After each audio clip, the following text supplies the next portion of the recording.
32. Donc, il est question du rapport d'activité 2021 et c'est Marie Zéaf qui va vous présenter ce rapport d'activité.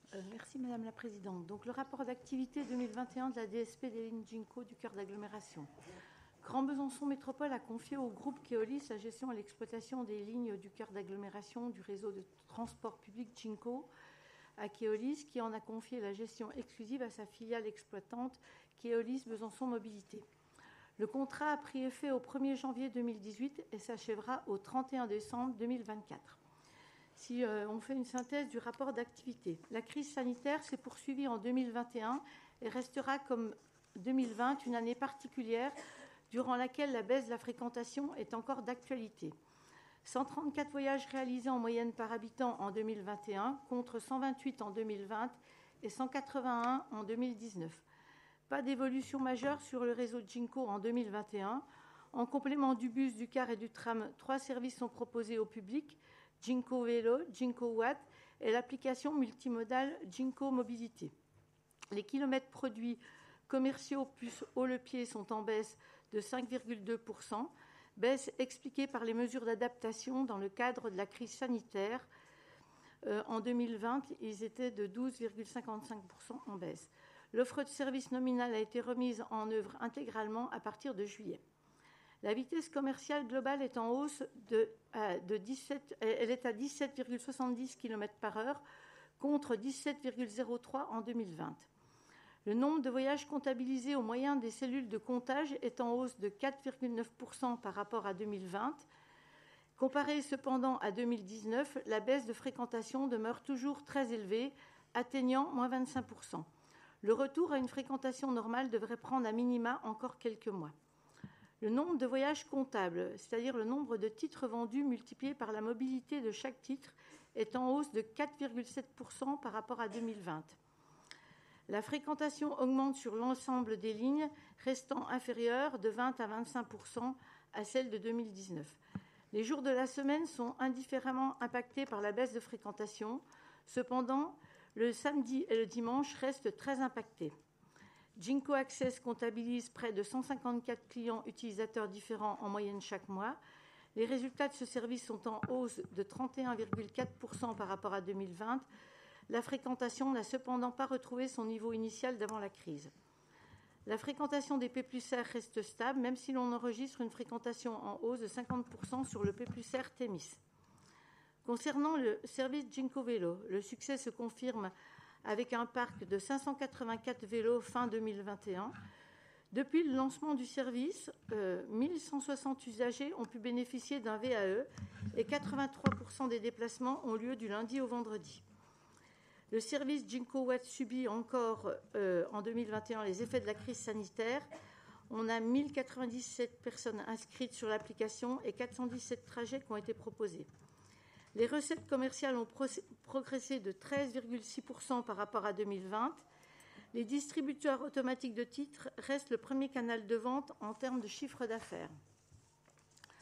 Sous les effets de la crise sanitaire, les recettes commerciales ont chuté de 22% en 2020, soit une baisse de 2,3 millions d'euros par rapport aux recettes encaissées en 2019.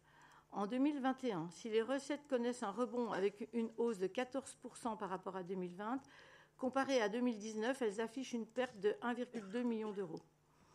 2021 a été une année record en termes de contrôle avec plus de 290 000 contrôles. Le taux de fraude passe de 12,5% à 11,8%. La lutte contre la fraude demeure un enjeu fort pour 2022. Installation d'un deuxième valideur, l'open payment et un système d'incitation à la validation. En 2021, seuls les critères de ponctualité et d'information sont légèrement en dessous des objectifs fixés. Concernant les moyens de production, 114 bus sont exploités sur le service. Grand Besançon Métropole a fait l'acquisition de 6 nouveaux véhicules, dont 3 au GNV. Des tests de bus électriques et hybrides GNV ont été effectués en 2021 et ces tests ont permis de concrétiser une première commande de 2 bus qui devrait arriver fin 2022. 2 bus électriques, j'ai oublié de préciser. Le taux de disponibilité des rames s'est dégradé. Cette dégradation s'explique par l'immobilisation du matériel due à une accidentologie assez élevée dont notre délégataire n'est pas responsable. La consommation de carburant est stable entre les exercices 2021 et 2019. De nombreux investissements ont été réalisés par Grand Besançon Métropole sur l'outil de production, rénovation de l'atelier de maintenance, outillage pour la maintenance de bus, kit de réenraillement. Il reste de nombreuses opérations à mener, remise aux normes du dépôt de bus, alimentation électrique, recharge des nouveaux bus, voies de remisage tramway qui seront engagées en 2022. Concernant l'effectif de Keolis Besançon Mobilité, l'effectif moyen est de 459,7 équivalents temps plein. Les mesures sanitaires initiées en 2020 ont été reconduites en 2021. Le taux d'absentéisme est de 8,5% contre 9,8% en 2020. Keolis Besançon Mobilité est au deuxième rang du taux d'absentéisme le plus bas parmi les réseaux identiques. Et on a pu constater une baisse de 27% des accidents avec arrêt. Aucune alarme sociale et aucune grève en 2021. Le nombre de faits et d'agressions, de faits et d'incivilités est globalement stable. 135 faits en 2021 pour un réseau qui a transporté 23 millions de voyageurs dans l'année. Les faits étaient de 131 en 2020. Le nombre d'agressions diminue de 31%, moins 30% sur les agressions clients, moins 50% sur les agressions conducteurs, mais reste stable concernant les agents de contrôle. Les comptes de la DSP. Des points trimestriels ont été organisés avec Grand Besançon Métropole afin de suivre les impacts de la crise et de proposer des pistes d'économie. Les recettes affichent un retrait de 2 682 000 euros par rapport à l'objectif d'engagement figurant en contrat de la DSP. Les dépenses d'exploitation s'établissent à 35 776 000. Le poste d'achat représente 12% des dépenses d'exploitation et les charges de personnel représentent 62% des dépenses d'exploitation. Le résultat contractuel de l'entreprise pour 2021 est de 1 146 000 euros. C'est la différence entre les produits d'exploitation et les dépenses d'exploitation auxquelles il faut retirer un produit exceptionnel d'assurance de 310 000 euros. Les comptes du délégataire présentés dans le rapport d'activité ont été finalisés avant l'achèvement de la négociation avec Grand Besançon Métropole. Et je vais vous annoncer la négociation et ça préfigure le rapport numéro 35 où vous avez donc les impacts de la crise. Donc l'impact financier de la crise est de 1 391 000 euros, c'est-à-dire la perte de recettes commerciales de 1 983 000 euros, auquel on retire les économies d'exploitation de 773 000 euros et des surcoûts Covid de 181 000 euros. Keolis a décidé de prendre en charge à titre exceptionnel 800 000 euros sur l'impact financier de la crise et s'est engagé à restituer à Grand Besançon Métropole le produit d'assurance. En conséquence, le résultat réel de Keolis Besançon Mobilité pour l'année 2021 est de 977 000 euros. Je ne sais pas si vous avez des questions par rapport à ces rapports d'activité.